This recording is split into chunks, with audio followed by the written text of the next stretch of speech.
북한이 러시아에 파병을 했습니다. 이로써 전쟁의 양상이 점점 더 복잡해져 가고 있습니다. 혹자는 총알바지 될 것이다 평가절을 합니다. 그러나 일각에서는 이거 확전이 되는 거 아니냐, 이미 미국의 일각에서는요 우리도 파병해야 하지 않겠는가라고 하는 소수 의견이 나오기 시작을 했습니다. 여러분 이뿐입니까? 지금 이스라엘과 하마스 간의 전쟁이 치열하게 계속되고 있습니다. 어제도 보니까 이스라엘이 이란의 수도인 테헤란을 폭격을 하지 않았습니까? 이런 일들을 우리가 이렇게 보면서 참 마음이 복잡해지죠. 한 통계학자가 지나간 5,500년의 역사를 딱 살펴보았습니다. 그러면서 전쟁이 과연 몇 차례나 일어났을까? 지나간 5,500년의 역사 속에서 전쟁이 무려 14,500번 일어났다는 겁니다. 14,500번. 다른 말로 바꾸면 지나간 5,500년 역사 가운데 매해마다 적어도 2번 이상 세상 어느 구석에서는 전쟁이 일어났었더라라는 겁니다. 지나간 역사를 보고 또 오늘 이 시대를 살펴보아도 이 땅에 정말 평화가 있는가라고 하는 생각을 해봅니다. 1899년 아르헨티나와 칠레가 영토 분쟁을 합니다. 치열하게 그들이 영토 분쟁으로 서로 옥신각신하다가 전쟁 일촉즉발이 되었습니다. 그때에 양국의 종교 지도자들이 한자리에 모입니다.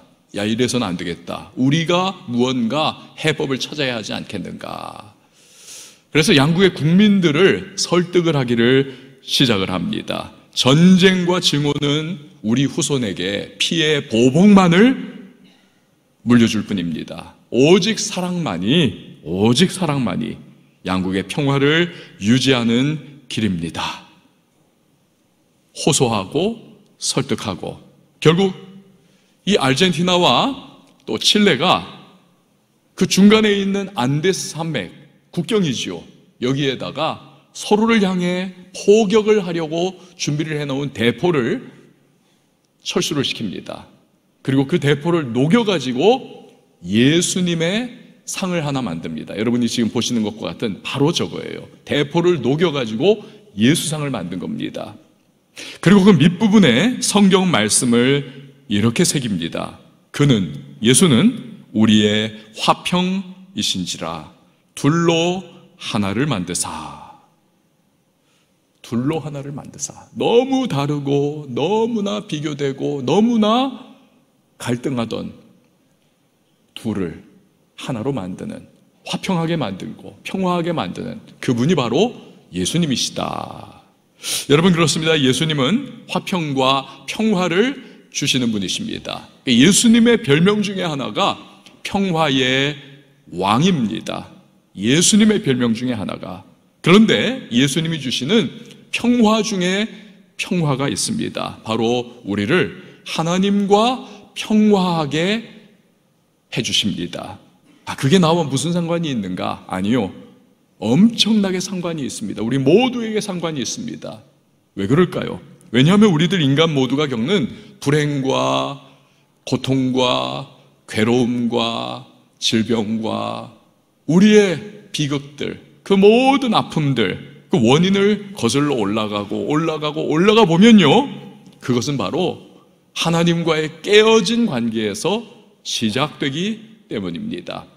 복의 근원 되시고 우리에게 행복을 주시고 절대 선하시고 생명의 근원이신 하나님과 관계가 깨어지니까 당연히 인간에게는 불행이 찾아오고 고통이 찾아오고 질병이 찾아오고 죽음이 찾아올 수밖에 없는 것입니다.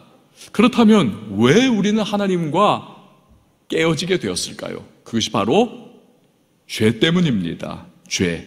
지난 5월이에요. 태국에서 선교사 대회가 열렸습니다. 거기 가가지고 이제 말씀 전하고 점심시간이었습니다. 밥을 먹는데 맛있게 그 태국 음식을 이제 막 먹으려고 하는데 그 파리가 그냥 계속 앵앵거리면서 달라붙으면서 자기가 먼저 먹겠다는 겁니다. 내놔라! 막 이러면서.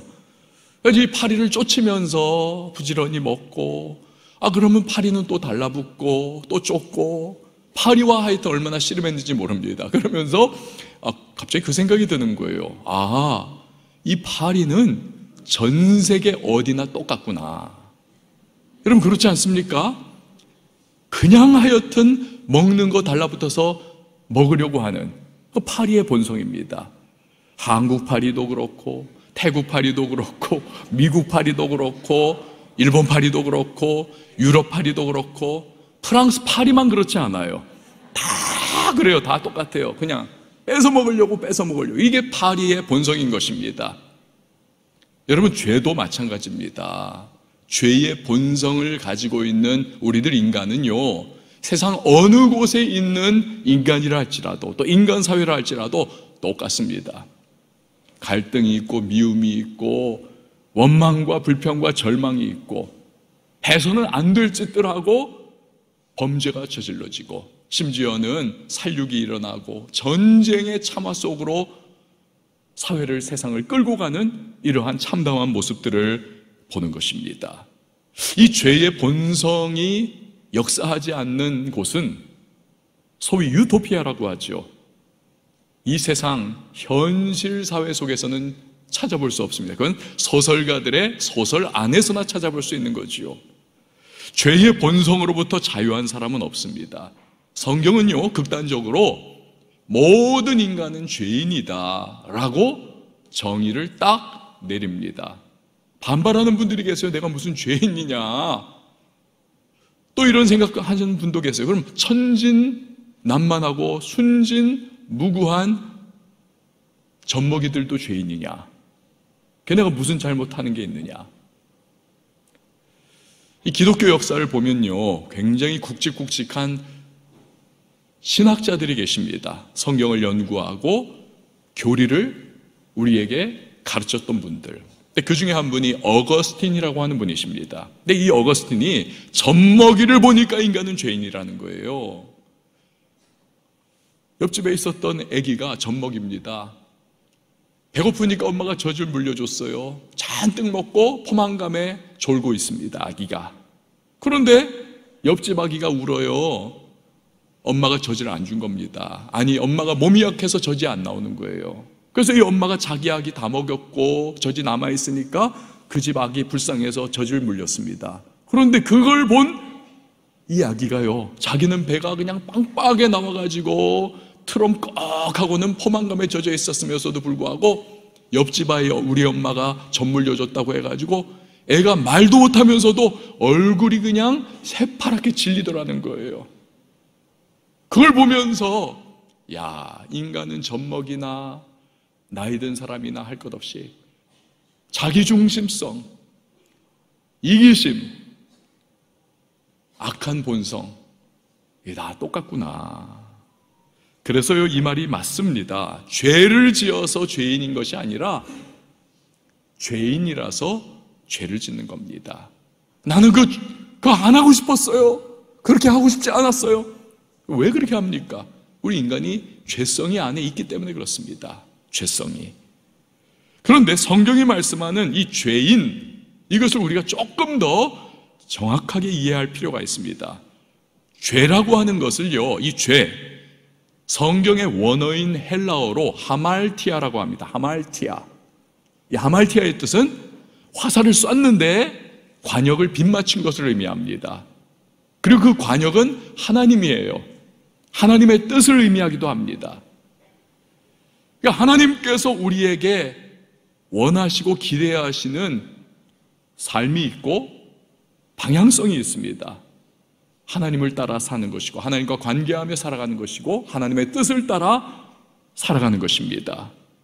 그런데 하나님을 믿지 않아요? 하나님과 관계없이 살아갑니다. 하나님 뜻대로 행하지 않는 삶, 이러한 모습을 일체 죄된 삶이다. 하나님 없이 살아가고 있는 사람을 죄인이다. 성경은 그렇게 말하고 있는 겁니다. 뭐 나쁜 일 해서 꼭 죄인이냐? 그게 아니라 근본적으로 하나님과 관계없는 완전하시고 거룩하신 하나님과 관계없이 살아가고 있기에 불완전할 수밖에 없고, 거룩하지 못한 행하는 모든 것들, 크고 작은 일들이 죄성이 묻어나 있고 미움과 증오와 갈등과 불행과 괴로움이 묻어나 있는 인간, 그 죄라고 하는 것이고, 그래서 죄인이라고 하는 겁니다. 여기서 벗어날 수 있는 사람은 없습니다. 로마서 3장 23절을 보니까 성경이에요. 모든 사람이 죄를 범하였음에, 모든 사람이라는 겁니다. 그래서 하나님의 영광에 이르지 못하더니, 그러니까 사람은 누구나 하나님 혹은 하나님의 뜻과 어긋난 삶을 살아가는 이 하말티아, 죄의 영향력 아래에 있다는 것입니다.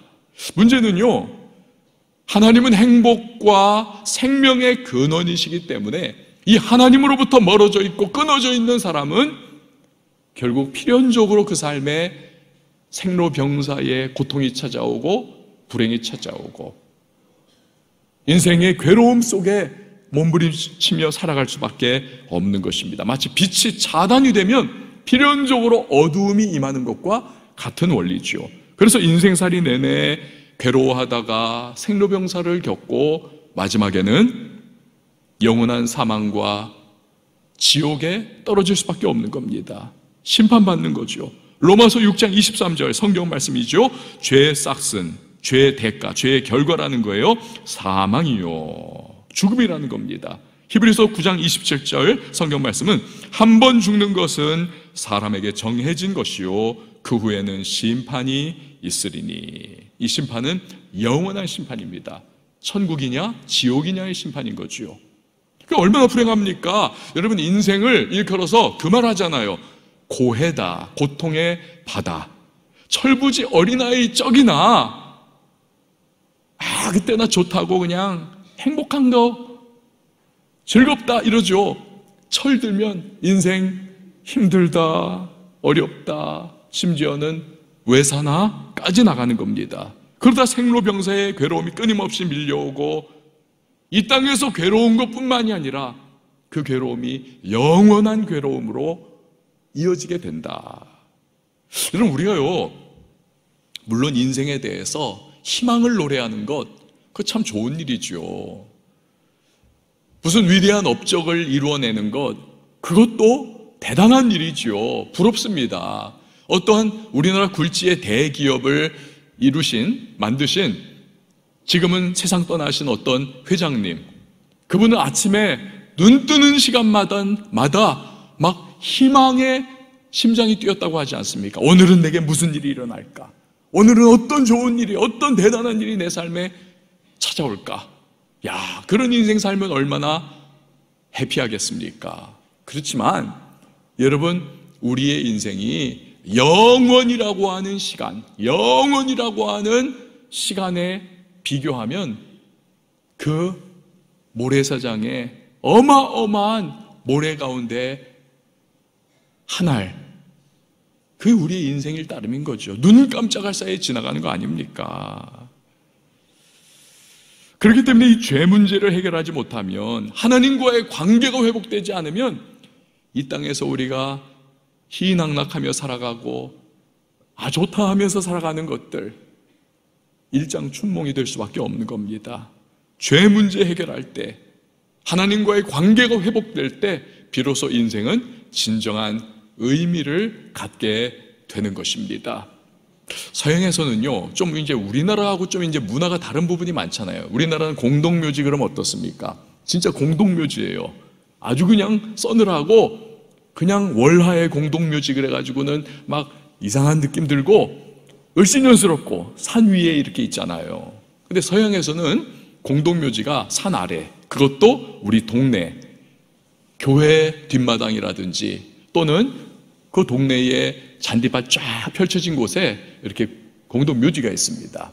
그래서 아이들이 거기서 뛰놀기도 하고 그 묘비에 써 있는 글들을 사람들이 읽으면서 이분은 어떤 분이었구나 이렇게 또 흥미를 갖기도 하고, 심지어는 피크닉을 그 공동묘지에 이렇게 돗자리 깔아놓고 하기도 합니다. 굉장히 평온해 보이고 아름다운 그러한 모습들이 있어요. 어떤 한 남자가 공동묘지에서 이렇게 그 비석을 보면서 이렇게 관심을 갖고 있습니다. 왜냐하면 그 비석에 3줄로 글이 써 있었기 때문에 그렇습니다. 그 글이 뭐냐? 첫 번째 줄에 나도 전에는 당신처럼 그 자리에 그렇게 서 있었소.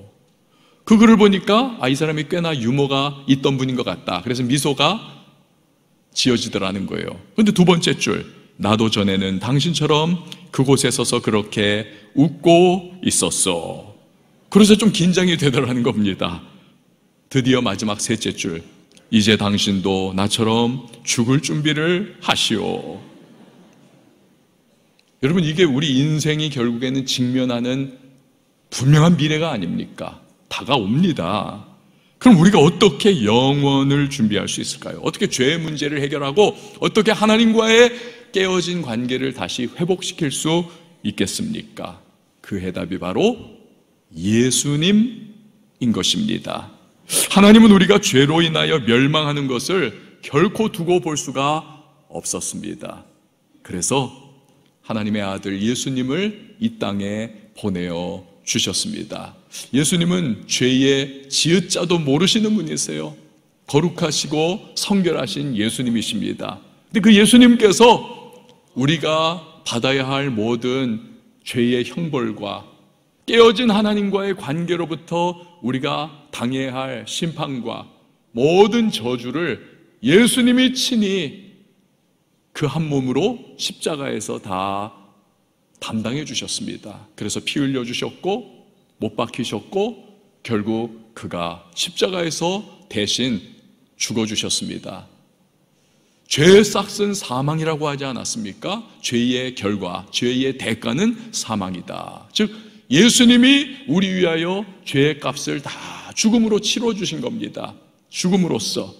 그렇기 때문에 이러한 예수님의 십자가 사건을 우리가 이제 의지하면요, 우리가 당해야 할 저주와 형벌과 죽음, 하나님으로부터 받아야 할 모든 저주, 이것들로부터 면제가 될 수가 있는 겁니다.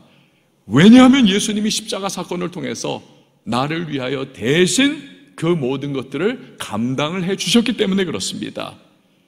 그래서 내가 이제는 하나님과의 관계가 회복이 될 수가 있고, 그리고 영원한 생명과 구원을 받아 누릴 수가 있게 된 것입니다. 이게 엄청난 혜택을 우리가 받게 된 거지요.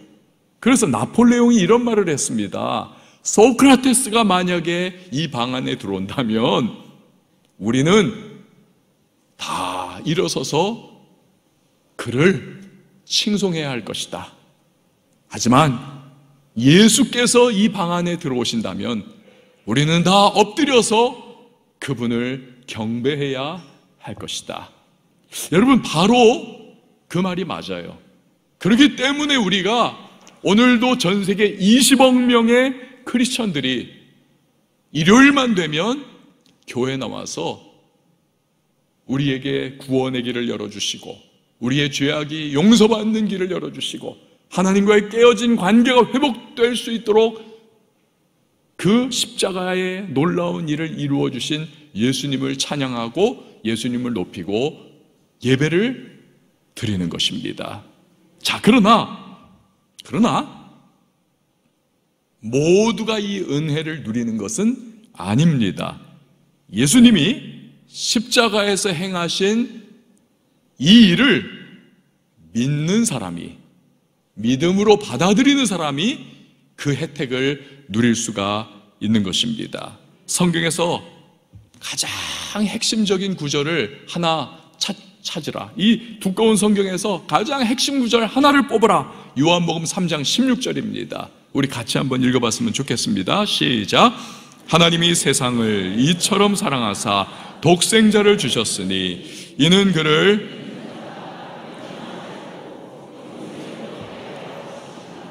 아멘. 이는 그를 믿는 자마다 멸망하지 않고 영생을 얻게 하려 하심이라. 이 세상에서는요, 칭찬받을 일을 한 사람이 칭찬받습니다. 박수받을 일을 하는 사람이 박수를 받습니다. 뭔가 그에 상응하는 대접을 받는 거죠. 그래서 자칫하면요, 이 구원받고 영원한 생명을 얻는 것도 무언가 그에 합당한 대가를 치른 사람이 받지 않겠는가 오해를 할 수가 있는 겁니다. 그렇지 않습니다. 예수 그리스도의 십자가로 말미암아 죄 용서받고 하나님과의 관계가 회복이 되어서 영원한 생명을 얻을 수 있는 것은 오직 한 가지 방법밖에 없습니다. 그 일을 이루신 예수 그리스도, 그리고 그분의 십자가 사건을 믿음으로 받아들이는 것입니다. 믿음으로 받아들이는 것, 즉 예수님을 믿느냐 아니냐에 달려있는 것입니다. 이걸 잘 보여주는 것이 바로 오늘 우리가 읽은 성경 말씀이에요. 주인공이 삭개오라고 하는 사람입니다. 삭개오. 이 사람은요, 세리장입니다. 다른 말로 하면, 오늘날로 하면 세관원장이에요. 세관원장. 세관원장. 부자입니다. 잘 먹고 잘 살던 사람입니다. 문제는요, 정당한 방법으로 그렇게 된 것이 아니라는 거에 문제가 있습니다. 로마 제국에 빌붙어가지고 이 사람은 동족들의 고열을 쥐어 짜내던 사람이에요. 세리들, 텍스 콜렉터, 세금을 몇 퍼센트 받으면 되는데 이 사람은 몇 배를 그냥 쥐어 짜내는 겁니다. 그래가지고는 그 중에 정해진 딱 일부분만 로마 제국에 바치고 나머지는 자기가 착복을 하는 거죠. 그래서 부를 이룬 사람입니다. 유대인들은 세리를 허가받은 도둑이라고 손가락질을 했습니다. 악당이라고 규정을 했습니다. 죄인으로 비난했습니다. 그러니 세리도 아닌 세리장, 두목이에요. 세리장은, 이 삭개오는 죄인 중에 죄인이요 악당 중에 악당으로 그렇게 손가락질 받던 사람입니다. 그러던 어느 날 삭개오가 사는 동네에 예수님이 지나가신다 소문이 돕니다. 엄청나게 사람들이 흥분해가지고 예수님 보기 위해서 길거리로 다 쏟아져 나왔습니다. 그런데 놀랍게도 그 중에 삭개오가 있더라는 것입니다. 귀신을 쫓아내고 병을 치유하시는 예수님, 기적을 베푸시는 예수님, 그리고 은혜로운 말씀을 전하신다는 예수님, 그분 보고 싶었던 거죠. 게다가 더 궁금했던 것은 나 같은 죄인들도, 사람들이 비난하고 손가락질하는 악당이라고 하는 나 같은 사람들도 예수님은 마다하지 않으시고 친구가 되어주시고 함께 해주신다. 그렇다면 그분은 과연 어떤 분일까? 너무 보고 싶다. 그래가지고 나간 거예요. 사람들이 삭개오를 보면서 막 야유를 하고 네가 왜 여기 있냐 하면서 막 비난했지만, 그러나 예수님 보고 싶은 마음이 그 모든 것을 다 뚫고 나가게 하는 겁니다. 근데 문제는 삭개오가 키가 너무 작았어요. 지금으로 따지면 한 남자인데 한 140 정도 됐을까요? 140, 50 정도 성인인데, 그러니까 사람들에게 둘러싸여가지고 보이질 않는 겁니다. 할 수 없이 그 동네 어귀에 있었던 돌 무화과 나무에 올라갑니다. 사람들이 저 인간 저기서 뭐하냐 하면서 막 비난하고 돌도 던졌을 것이고 침도 태태거리면서 아이고 죄인이다 악당이다 막 했지만 예수님 보고 싶은 그 갈망이 그를 거기에 계속 남아있게 했습니다. 드디어 예수님이 그곳을 지나가십니다. 여기저기서 사람들이 요청과 막 소리를 질렀겠죠. 예수님 내 병 좀 치료해 주세요. 예수님 기적 좀 베풀어 주세요. 예수님 좋은 말씀 좀 해주세요. 그런데 예수님이 놀랍게도 하셨던 일은 무엇입니까? 돌 무화과 나무에 올라가 있던 삭개오를 보신 거예요. 삭개오야 내려와 빨리, 내가 오늘 너희 집에 들어갈 거야.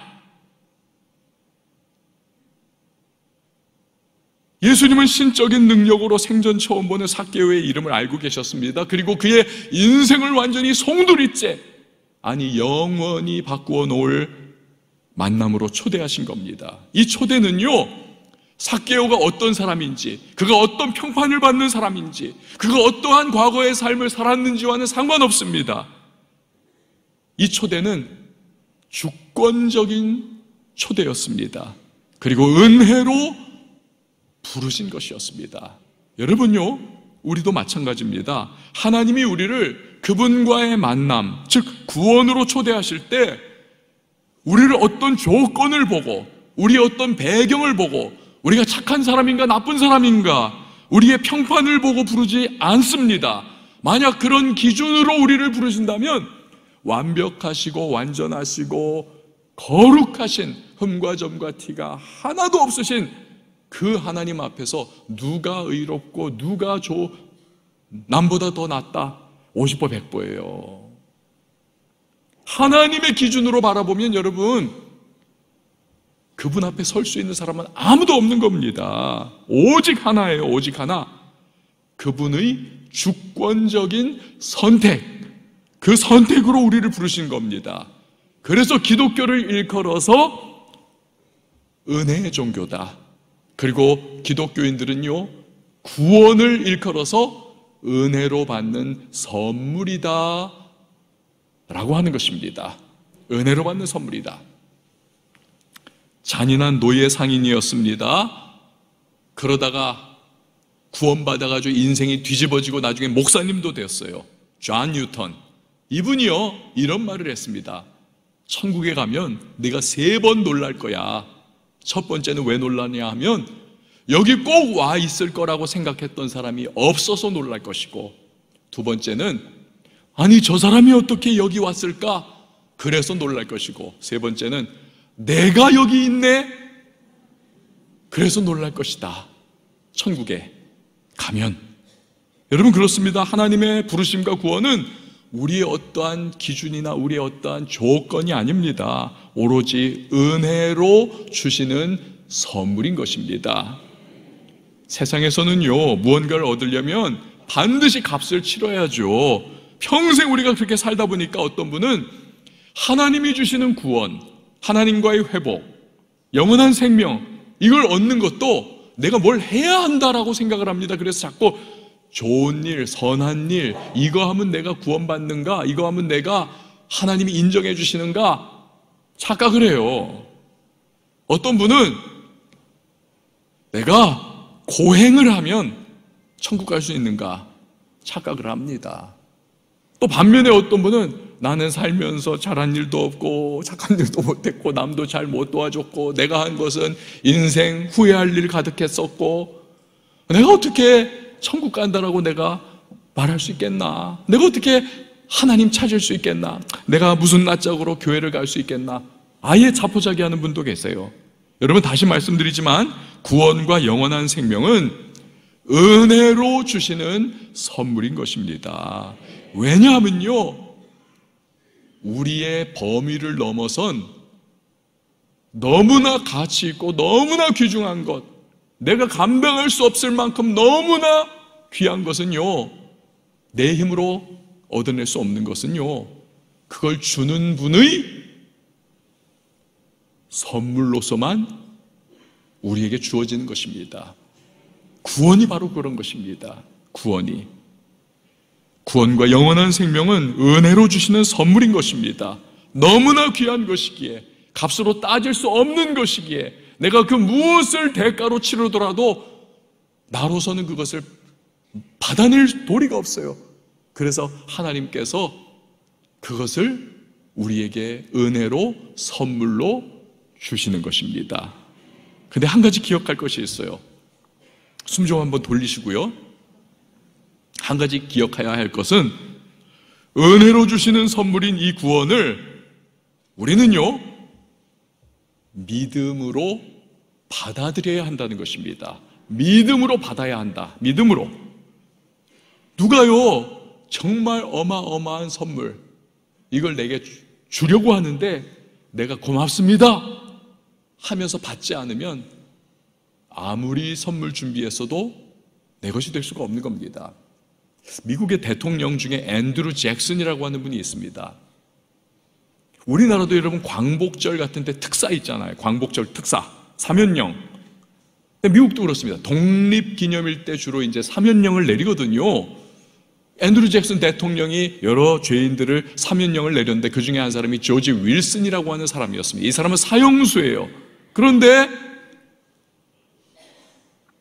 원래는 공무원이었던 이 사람이 사람을 죽이고 사형수가 된 겁니다.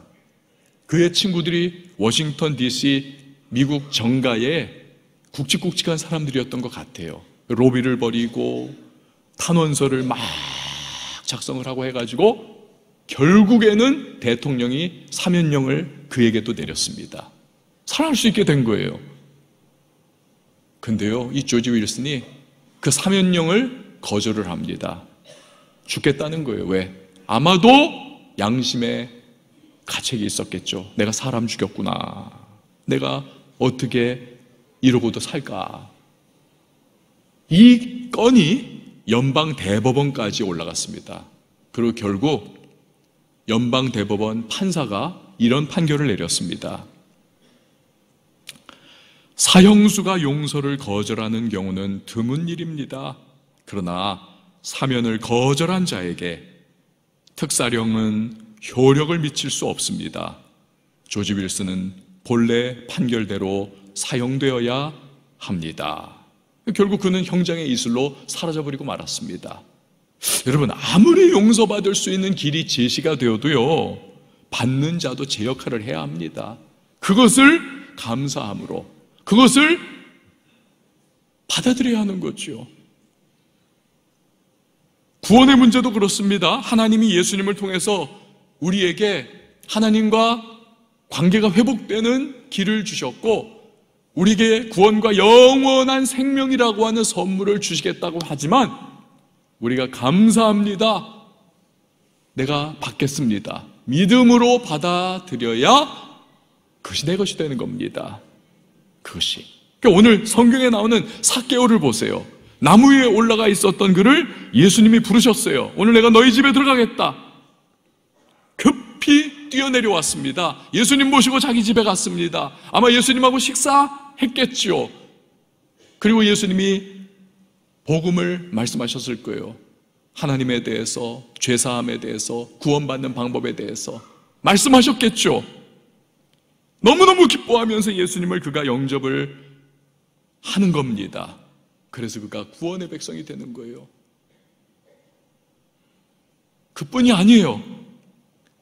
이 정말 사람들로부터 손가락질 받고 미움받고 증오의 대상이었던 악당 중에 악당, 죄인 중에 죄인이었던 삭개오가 예수님 만나서 다른 자기의 어떠한 행위가 아니라 예수님이 주시는 그 구원의 은혜의 선물을 믿음으로 받아들이고 나서는 너무 기쁜 거예요. 자기가 영원한 생명을 얻게 되었고 용서받았고 하나님과의 관계가 회복되어서 너무 기쁘니까 그가요, 인생의 가치가 바뀌어버립니다. 지금까지는 혈안이 되어서 돈 하면서 진짜 돈 사람처럼 살았는데 이제는요, 자기가 가지고 있던 그 전 재산의 절반을 뚝 잘라가지고 가난한 사람들에게 다 나눠주겠다는 겁니다. 혹여나 내가 누군가를 착복했다면 4배를 갚아주겠습니다. 4배를. 인생의 가치가 완전히 뒤집어진 그런 모습. 여러분, 이것은 그가 예수님의 부르심과 구원의 초대를 믿음으로 받아들였다는 것을 보여줍니다. 그래서 감사한 것이고, 나 같은 죄인 살리신 예수님의 은혜가, 그 구원의 선물이 너무너무 감격스러워서 인생이 그렇게 뒤집어져 버린 거죠. 예수님은 그에게 구원이 임했고 하나님 백성이 되었다고 선포하십니다. 그리고 그 삭개오의 집에서 놀라운 말씀을 하세요. 예수님이 왜 이 땅에 오셨는지 10절 말씀 보니까 인자가, 예수님이에요. 예수님이 온 것은 잃어버린 자를 찾아 구원하려 함이니라. 잘난 사람, 뭐 좋다고 막 뭐 하여튼 남들이 다 박수치는 일 한 사람, 대단한 사람, 업적을 남긴 사람, 이런 사람이 아니라 잃어버린 사람, 즉 나는 부족합니다, 나는 연약합니다, 나는 방법이 없습니다, 이런 사람들을 찾아서 구원의 선물을, 영원한 생명이라고 하는 선물을 주기 위하여 예수님이 오셨다는 것입니다. 그리고 이 잃어버린 자에는 저와 여러분, 우리 모두가 포함이 되는 것입니다. 오늘 이 자리에는요, 초대받고 교회에 오신 분들이 계십니다. 동시에 교회는 계속 나왔지만 예수님이 주시는 이 구원의 은혜의 선물을 아직 받지 않고 그냥 왔다 갔다만 하고 있는 교회 안의 불신자들도 여럿 계십니다. 예수님께서 십자가에서 우리가 받아야 할 죄의 형벌인 죽음을 대신 받아주셨습니다. 하나님과의 관계가 회복되는 길을 열어주셨습니다.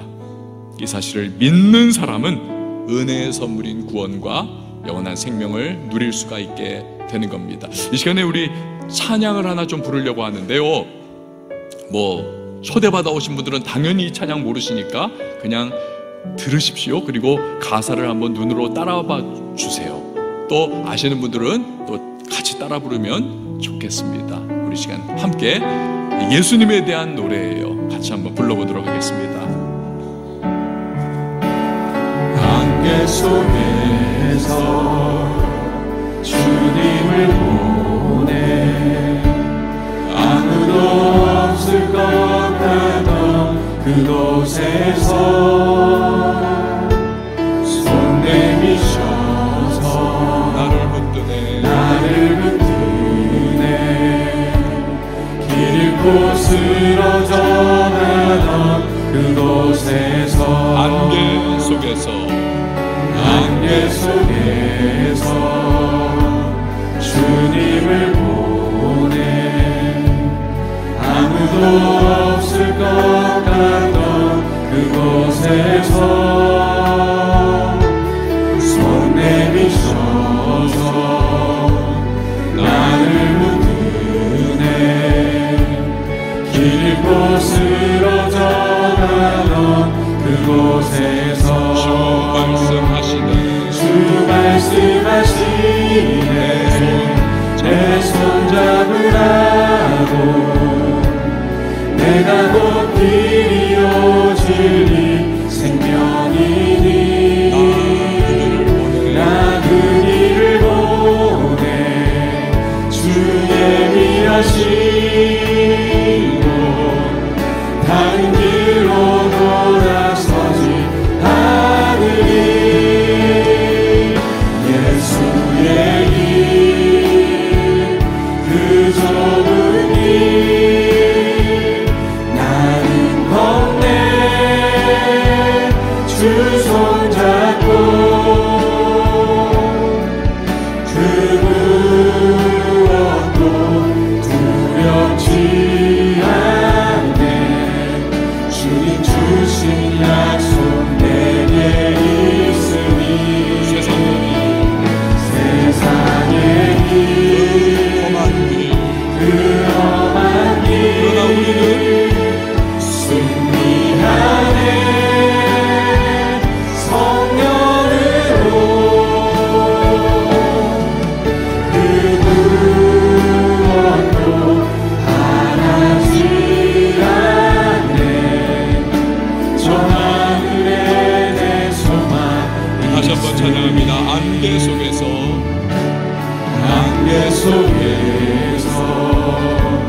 주님을 보내 아무도 없을 것 같던 그곳에서 손 내미셔서 나를 붙드네 길 잃고 쓰러져가던 그곳에서 주 말씀하시네 내 손 잡으라고 내가 곧 길이요 진리 생명이니 나 그 길을 보내 주 예비하시고 다른 길로 돌아서지 않으리 예수의 길 그 좁은 길 나는 걷네 주 손잡고 그 무엇도 두렵지 않네 주님 주신 약속 내게 있으니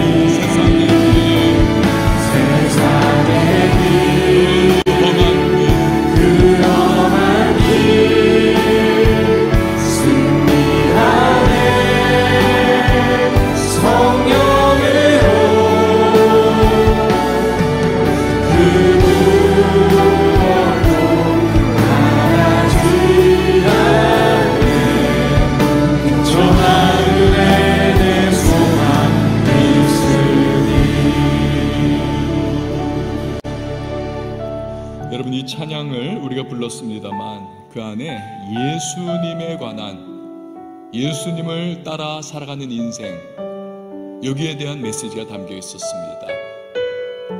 하나님과의 관계가 끊어져서 영원한 죽음으로 나아가는 우리들, 이 땅에서의 잠깐의 행복과 지지고 볶는 삶, 여러 가지 생로병사, 그러나 그 후에 영원한 심판과 멸망이 우리 앞에 있었지만 예수 그리스도께서 이 땅에 오셔서 나 위하여 십자가에서 대신 죽어주셨습니다. 피 흘려주셨습니다.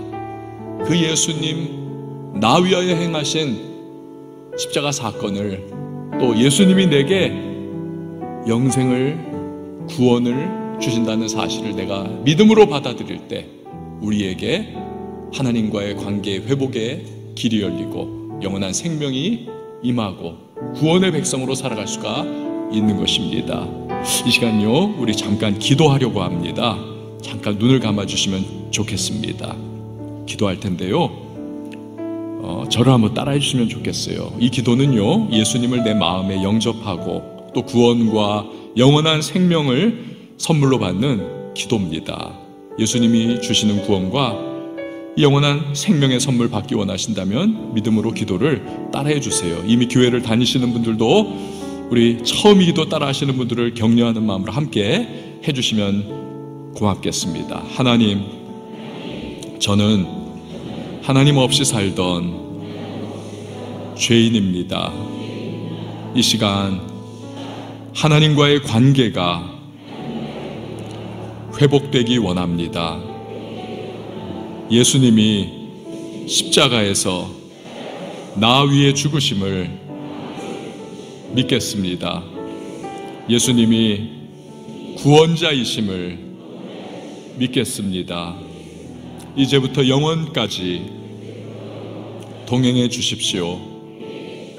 하나님이 주시는 구원과 영원한 생명을 믿음으로 받습니다. 감사합니다. 제가 기도하겠습니다. 하나님 아버지, 감사합니다. 오늘 우리 태신자분들이 이곳에 나왔습니다. 또 교회 안에 오래 다녔지만 아직 예수님 믿지 않는 분들도 계십니다. 하나님, 오늘 이 기도를 믿음으로 따라하며 또 믿음으로 예수 그리스도를, 그분이 주시는 십자가의 은혜와 구원의 선물을 받아들이는 분들, 이미 하나님께서 구원의 은혜를 베풀어 주셨고 영원한 생명을 주신 줄 믿습니다. 눈에 보이지 않아도, 손에 잡히지 않아도 영혼이 이미 살아난 줄 믿습니다. 앞으로 하나님을 더 알아갈 수 있도록 하시고 신앙생활 통하여서 예수님을 더욱더 깊이 체험하며 예수 믿는 것이 얼마나 감사한 일인지를 깨달아갈 수 있는 복된 우리 모든 방문자들과 성도님들이 되게 하여 주십시오. 감사합니다. 예수님의 이름으로 기도합니다. 아멘.